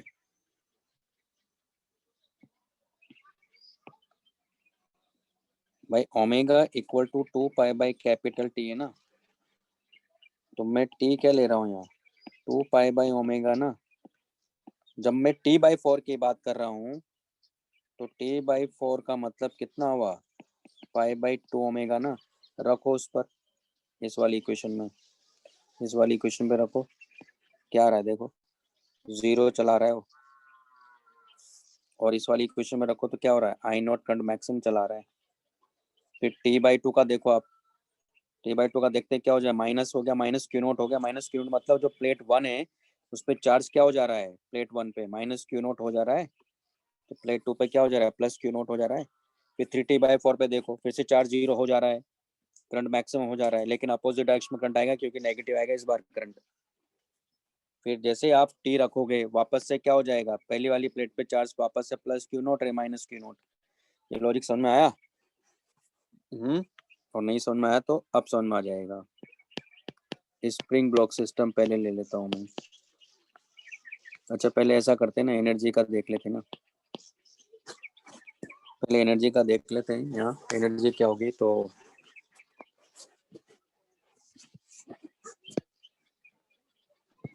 किसी इंस्टेंट की अगर हम बात करें तो एनर्जी क्या लिखोगे आप? Q square by 2c plus half L I square लिखोगे ना, यही है, रखो यहाँ। तो Q इक्वल टू, तो 1/2c, Q की वैल्यू क्या है? Q naught cos omega T का whole square plus half L, ये क्या लिखोगे? I naught sine omega T का होल स्क्वायर लिखोगे। यहाँ देखो Q नॉट का होल स्क्वायर बाई 2c है plus half L I naught का whole square sine square omega T है। आई नॉट की वैल्यू क्या लिखी थी हमने? ये लिखा था। तो Q नॉट तो क्या हो जाएगा देखो, Q नॉट का whole square by 2c plus half L, ये क्या हो गया? Q नॉट का whole square by L C sine square omega T, L से एल कैंसिल आउट हो गया। यहाँ से एक मिनट, यहाँ ये तो भूल ही गया मैं, दरअसल यहाँ कॉस स्क्वायर ओमेगा टी है, यहाँ भी कॉस स्क्वायर ओमेगा टी। यहाँ से देखो आप, Q नॉट का होल स्क्वायर बाई 2c बार ले लो, क्या मिल रहा है? Cos square omega T plus sign square omega T, ये क्वांटिटी 1 होती है। तो आप देख रहे हो कि एनर्जी टोटल कांस्टेंट है, एनर्जी का कोई डिसिपेशन नहीं हो रहा है। जो इनिशियल एनर्जी थी इलेक्ट्रोस्टैटिक एनर्जी, वही बाद में टोटल एनर्जी बनी हुई है। इसका मतलब एनर्जी कांस्टेंट है। ओके, पहले ये लिख लो आप, फिर अभी आपको स्प्रिंग ब्लॉक सिस्टम से रिलेट कराता हूँ। कहाँ से लिखना था? यहीं से ना? हाँ सर। हाँ सर।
लिख लिया?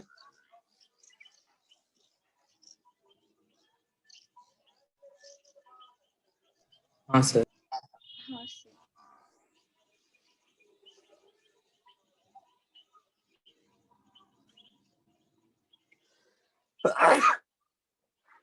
ठीक है,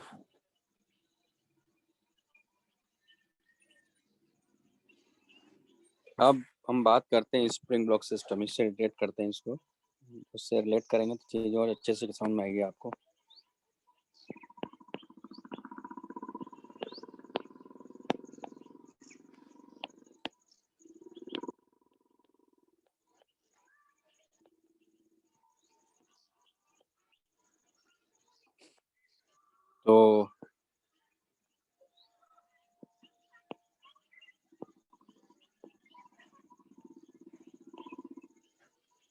ये ब्लॉक है,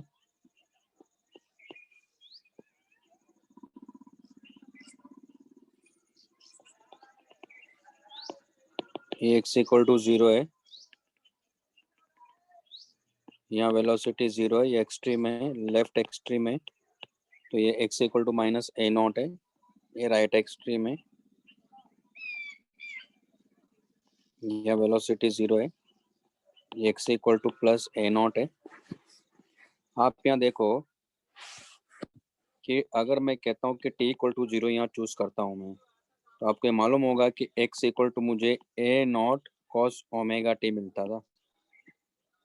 एक जो वेरी करेगा, अगर t इक्वल टू 0 मैं राइट एक्सट्रीम पे लेता हूँ तो मुझे इक्वेशन जो मिलेगी SHM की वो x equal to A naught cos omega T मिलती है। यहाँ भी ऐसा ही देखो, यहाँ क्या है दरअसल q equal to Q naught cos omega T है। इसका मतलब ये हो, आप देखो कि यहाँ जो q की बात कर रहे हैं दरअसल वो x के इक्वलेंट है, मैं यहाँ जो q नॉट की बात कर रहा हूँ वो a नॉट के इक्वलेंट है। यहाँ मैं जो इसमें मैं इसकी बात करूँगा, एल की बात करूँगा, दरअसल वो एम के इक्वलेंट है। अब एम क्या है, यहाँ मास है ना, और आपको मालूम है कि इसको ये क्या है, इनर्शिया से के करस्पॉन्डिंग है।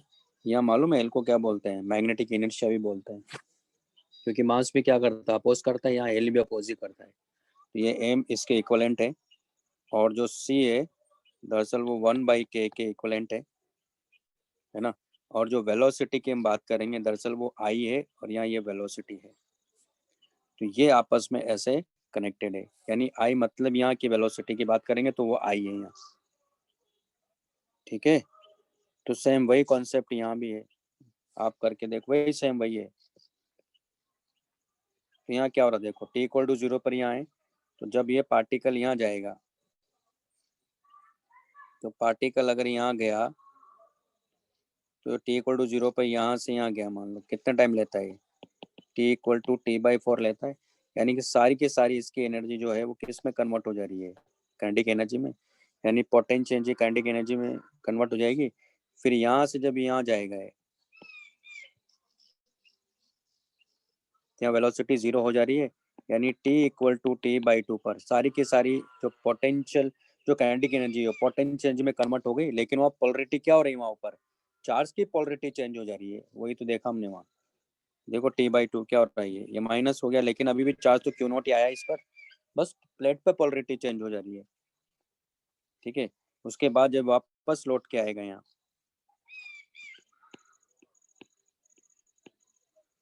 तो ये क्या हमारे पास में, ये 3t/4 है। वापस से वेलोसिटी मैक्सिमम होगी इस डायरेक्शन में, यानी करंट मैक्सिमम होगा, और उसके बाद वापस जब यहाँ पहुंचेगा तो करंट क्या हो जाएगा, 0, और चार्ज क्या हो जाएगा, मैक्सिमम। तो ये ऐसा है, ठीक है, लिख लो भाई इसको भी।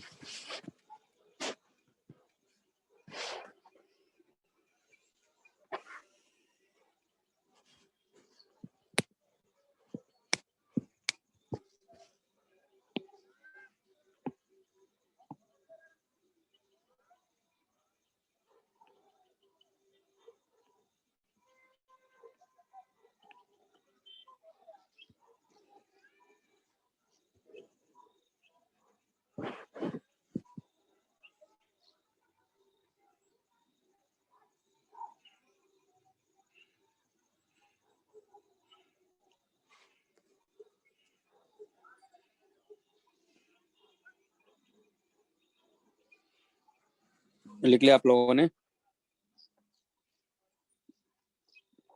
नहीं सर, 1 मिनट।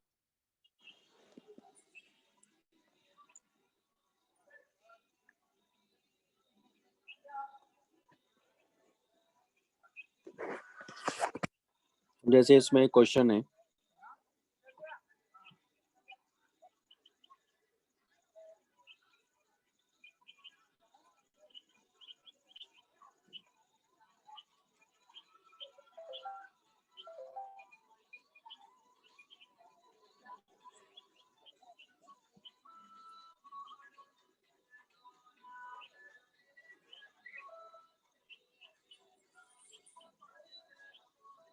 तो जैसे हाँ सर हो गया। इसमें कहाँ गए, हो गया ना। अब जैसे इसमें क्वेश्चन देखो एग्जाम्पल 37, ठीक है, एग्जाम्पल 37 पर आई है।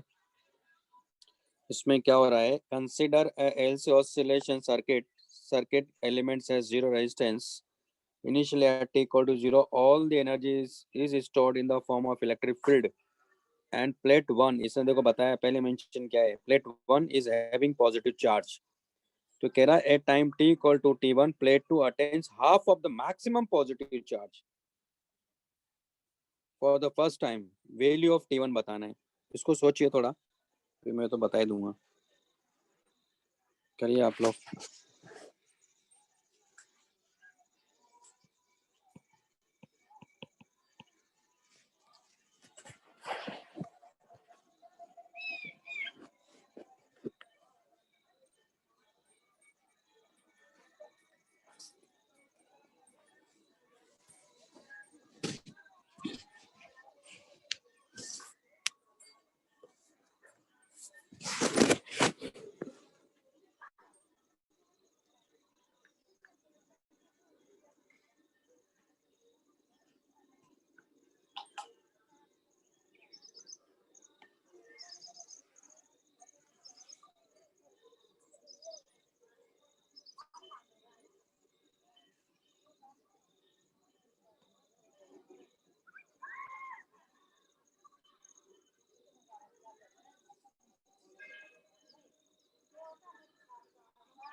हो गया, ये बताओ, बता दो। हाँ सर। देखो हो क्या रहा है यहाँ, इससे समझते हैं। आप यहाँ देखो, जब ये पहले मान लो ये पी पॉइंट से क्यू पॉइंट की तरफ आया है ना, तो पूरी की पूरा जो इसकी पोटेंशियल एनर्जी काइनेटिक एनर्जी में कन्वर्ट हो गई। अब जब ये अगर पी से क्यू और क्यू से आर गया मान लो, तो यहाँ क्या हो जा रहा है, मतलब पूरी की पूरी काइनेटिक एनर्जी पोटेंशियल एनर्जी में कन्वर्ट हो जाएगी। यानी इस, अगर मैं उसकी बात करूँ किसकी, कैपेसिटर की, तो ये वाला केस हो रहा है, यानी पोलरिटी चेंज हो जा रही है। लेकिन इसने क्या कहा, हाफ चार्ज बताना है किस प्लेट पे, ये प्लेट 2 है, इस प्लेट 2 और ये प्लेट 1 है, तो प्लेट 2 पर हाफ चार्ज आने, हाफ चार्ज आने का मतलब क्या हो, इसका मतलब ब्लॉक यहाँ कहीं है, ये मतलब हुआ कि यहाँ कहीं जाके चार्ज इस पे क्या हो रहा होगा, दरअसल minus A not by two ना, आ रही बात सुन में। तो इसका मतलब है ए नॉट बाई टू होने का मतलब प्लेट 1 पे charge minus Q naught by two हो रहा है, तो प्लेट 2 पे चार्ज क्या हो रहा है फिर यहाँ plus Q naught by two हुआ ना। तो मतलब ये हुआ कि हमें ये मालूम है कि SHM is the projection of uniform circular motion. तो यहाँ क्या हो रहा है, ये रेफरेंस लाइन है, हम लाइट ऐसे इंसिडेंट करा रहे हैं, और हमें यहाँ की फ्रीक्वेंसी तो पता ही है। इस केस में फ्रीक्वेंसी क्या है, यानी ओमेगा क्या है, एक तरह से एंगुलर वेलोसिटी क्या है, रूट एल सी ए, 1/√LCA, ये एंगुलर वेलोसिटी मानते हैं हम लोग, इससे घूम रहा है। तो अभी ये रोटेट अगर कर रहा है तो t = 0 पर इस एक्सट्रीम पर है ये, यानी इसको हम प्लस ए ले लें, ये x = -a ले रहे हैं। इसका मतलब है कि ये यहाँ कहीं आएगा, यहाँ से रोटेट करके, है ना। तो ये वाला कितना होना चाहिए, ये होना चाहिए a/2। अगर ये a/2 है तो हमें मालूम है कि इसकी जो रेडियस होती है वो a होता है। ये एंगल कितना हो गया हमारे पास में, 60 डिग्री हो गया। इसका मतलब ये एंगल कितना हो गया, 120 डिग्री हो गया।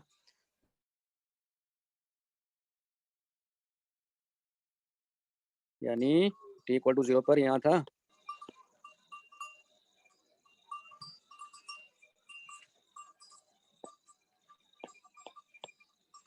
तो किसी जनरल टाइम टी पे यहाँ पहुंचा तो ओमेगा t = क्या लिखोगे आप, 2π/3 ना, रेडियन में लेते हैं। तो इसका आंसर क्या आ गया, ये आ गया। यानी 1/√LC × t = 2π/3। यानी कितने टाइम बाद हो रहा है, तो 2π/3√LC, यही आंसर है भाई। ये समझ में आया? हाँ Yes, सर। sir. तो ये कॉन्सेप्ट लगाना है आपको। तो मैं तो जब भी एलसी ऑसिलेशन का क्वेश्चन करता हूँ हमेशा स्प्रिंग ब्लॉक सिस्टम को ध्यान में रखते हुए करता हूँ, तो उससे तुरंत हो जाते हैं क्वेश्चन। बाकी तो उधर सोचने की जरूरत ही नहीं है ना। इसने अलग तरीके से किया, लेकिन आप तो हमेशा ऐसे क्वेश्चंस को इसी से करो, प्रोजेक्शन वाले कॉन्सेप्ट से। तो इसमें क्या है कि कोई कंफ्यूजन नहीं होता है, मतलब मुझे तो नहीं होता है, आपका पता नहीं, है ना। तो ये आपका एलसी ऑसिलेशन वाला पार्ट भी हो गया। अच्छा, ये प्रॉब्लम्स कर ली थी क्या हम लोगों ने सारी?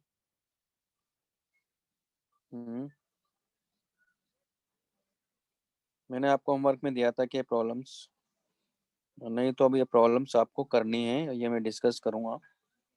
कुछ तो दे दिया था, कुछ तो कर लिया था हम लोगों ने, कुछ नहीं किया था। तो ये जो 12 मेरे ख्याल से प्रॉब्लम नंबर 12 तो कर लिया था हम लोगों ने, बाकी का आपको करना है, ठीक है। 1 से लेकर 11 प्रॉब्लम तो करना ही है। अब ये सब हो गया मालूम है, इसमें बस एक और पार्ट रह गया। क्या रह गया इसमें, देखो हमने मोशनल ईएमएफ की बात करी, तो मोशनल ईएमएफ में एक पार्ट रह गया, थीटा बाई चेंजिंग थीटा। हमने मतलब भाई चेंजिंग थीटा वाला मैंने कहा था कि इसी से हम लोग एसी शुरू करेंगे। तो यहीं से अब हम लोग एसी के बारे में बात करना शुरू कर देते हैं, है ना। तो एसी की कहानी यहीं से शुरू होती है, यानी अल्टरनेटिंग करंट की।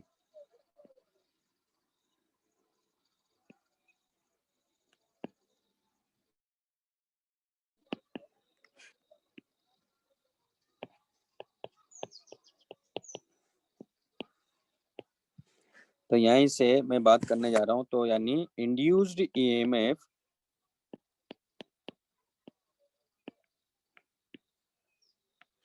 By changing theta.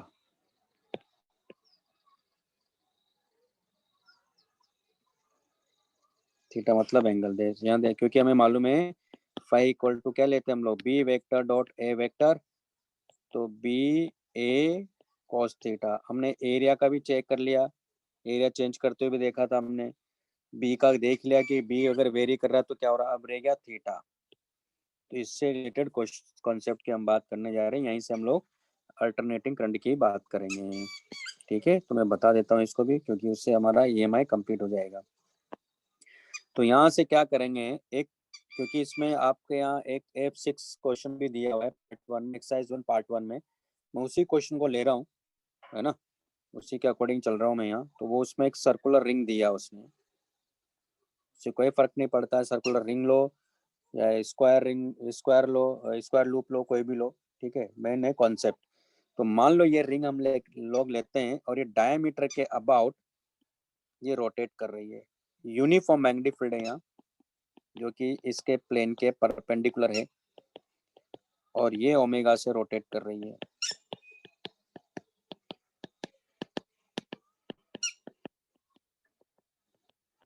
यानी बी चेंज नहीं कर रहे हैं।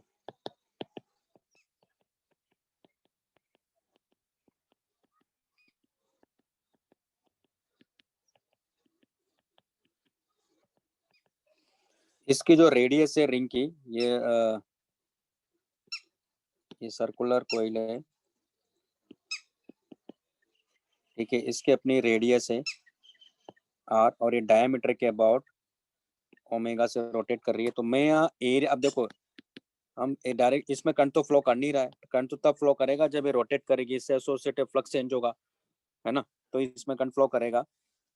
तो इसका मतलब इसके एरिया की डायरेक्शन क्या होगी, क्योंकि अगर करंट फ्लो कर रहा होता तो मैं बताया जाता है इसके एरिया की डायरेक्शन ये है, लेकिन इसमें कैसे करेंगे कि इसके एरिया की डायरेक्शन क्या है, तो आप डिसाइड करोगे। यानी मैं t=0 की कंडीशन ये मान रहा हूँ, तो रोटेट कर ही रही है, तो जैसे ही यहाँ पहुंची इस इंस्टेंट पर t=0 मैंने चूज कर लिया, और इसका एरिया की डायरेक्शन मैंने बी की डायरेक्शन में मान लिया, यानी एरिया की डायरेक्शन बी की डायरेक्शन में, ये बी अंदर की तरफ है यहाँ। तो अगर मैं इसका टॉप व्यू देखूं तो मुझे कैसा नजर आएगा ये, अगर मैं इसका टॉप व्यू देखूंगा यहाँ से, तो ये रिंग मुझे ऐसी दिखाई दे रही होगी इस इंस्टेंट पर,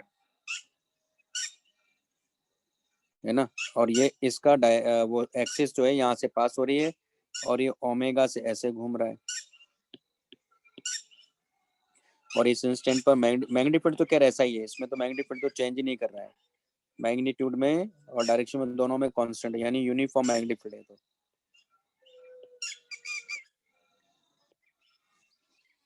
ठीक है,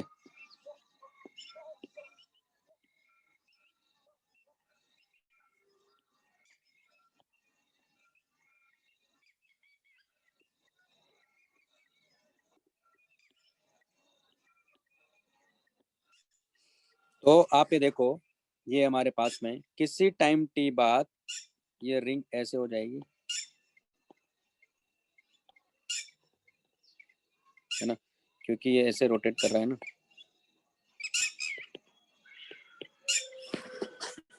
तो इसका एरिया की डायरेक्शन हमने इधर मानी थी, अब एरिया की डायरेक्शन क्या होगी, इधर हो गई ना, और बी इधर की तरफ हो गया, तो ये हमारे पास क्या हो गया, ओमेगा इंटू टी हो गया, है ना। तो आप देख रहे हो कि ये भी तो रोटेट हो किधर आया, तो कितना, ये भी ओमेगा इंटू टी हो गया। इसका मतलब यहाँ फ्लक्स कितना हो गया, तो फ्लक्स हो गया B vector dot A vector होगा, तो अल्टीमेटली कितना हो गया, B A cos omega T.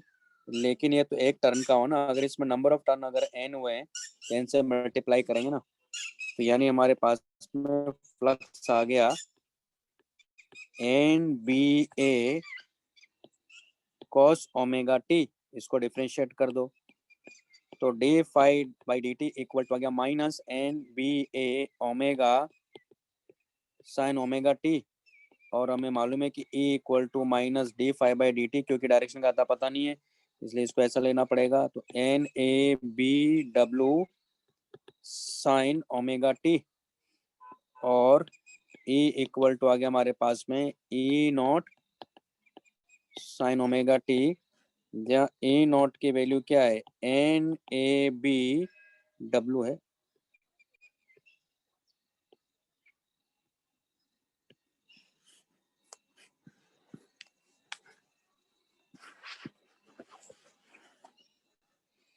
ये आ जाएगा हमारे पास में। आप देखो ये क्या है, टाइम वेरिंग है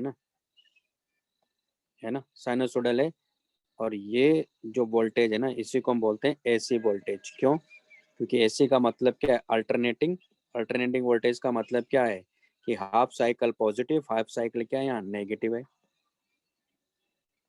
और ये हमारे पास में अल्टरनेटिंग करंट भी यहीं से जनरेट होगा। कैसे, तो ये टाइम टी है, ये हमारे पास में क्या है, ये ई नॉट है, ये माइनस ई नॉट है, ये ई है, और ये वैल्यू क्या है, ये पाई बाई ओमेगा, ये 2 पाई बाई ओमेगा, और ये half cycle positive half negative है, और यही अल्टरनेटिंग वोल्टेज है। और अगर मान लो इस रेजिस्टेंस अगर आर है, मान लो इसका रेजिस्टेंस मैंने मान लिया कि मान लो स्मॉल आर है,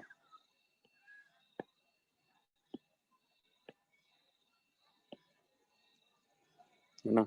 if resistance of coil is R, ऐसा करते हैं, इसकी रेडियस को मैं आर नोट ले लेता हूँ, ठीक है। तो रेजिस्टेंस क्या है, आर है, तो आप क्या लिखोगे, ई बाई आर, ये इंड्यूस करंट आ गया, यानी कितना आ गया, E naught by R sine omega T, यानी हो गया I naught sine omega T. ये इसी को हम लोग अल्टरनेटिंग करंट भी बोलते हैं। यानी इसका भी अगर आप ग्राफ बनाओगे तो सबको पता ही है इसका फंक्शन, इसका कर्व भी पता है, तो यही अल्टरनेटिंग करंट है।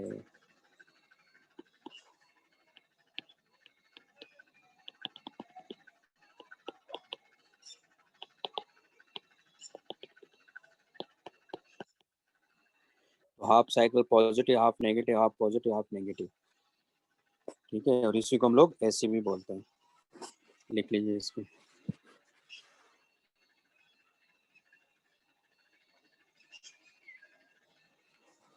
अभी ये कंप्लीट नहीं हुआ वैसे, आप लिख लो, फिर आगे कहानी देखते हैं।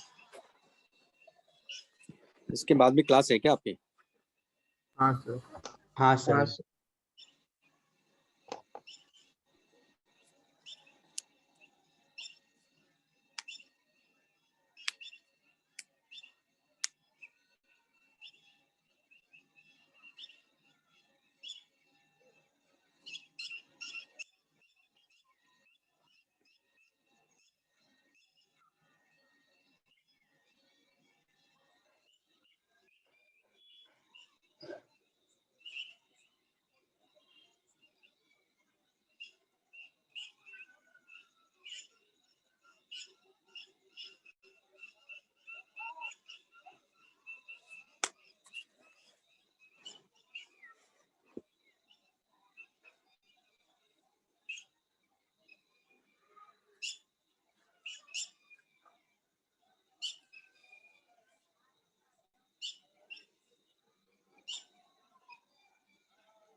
सर थोड़ा नीचे।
लिख लिया आप लोगों ने?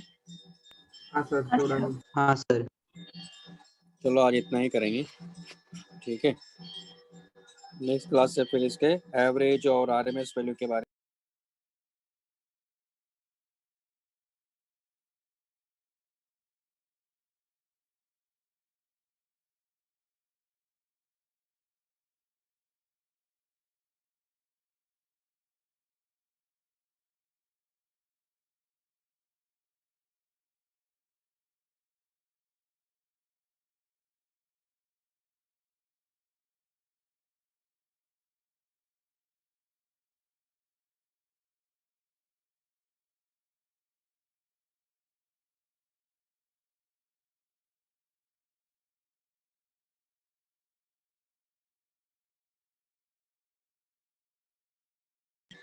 चलिए, ओके बाय।